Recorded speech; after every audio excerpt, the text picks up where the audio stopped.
Sa farm ni Master RJ. Oo, lumaki na kaagad. O bumili siya. Bumili yata siya eh. Bumili yata si Mark.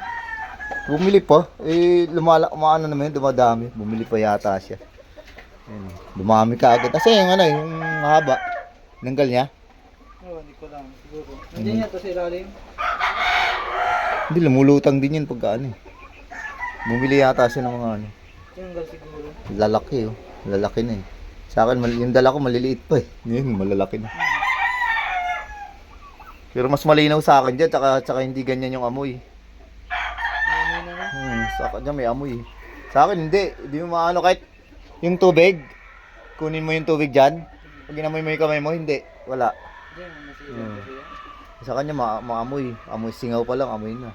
Yung sa akin, kahit lublub mo yung kamay mo dyan. Saka ano, malinaw-linaw pa dyan yung tubig ko. Hindi, isang beses pa lang ito napalitan ni Mark. Oh. May filter na siya? Hmm. Oh, bet hindi gumagana. Bira lang gamitin. Bila. Dito, ito lang siguro panala niya. Sa akin, naglagay ako ng parang, ano yung rectangle. Pero saan yun?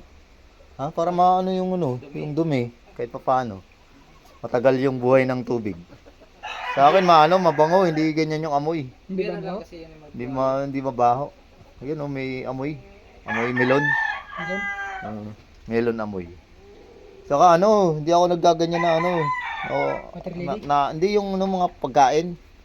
Ganyan hindi masyadong naubos. Dapat unti-unti lang. Pag naubos, lagay. Pag naubos, lagay. Hindi mag-i-stock. Pag na-stock yan, Yan, napisira yung pagkain pag na-stock. Yan si Master RJ farm niya. Kaya Idol Jomar.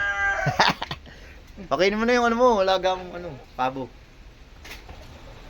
wala nang pagkain. Wala na, ubos na. Yun, no?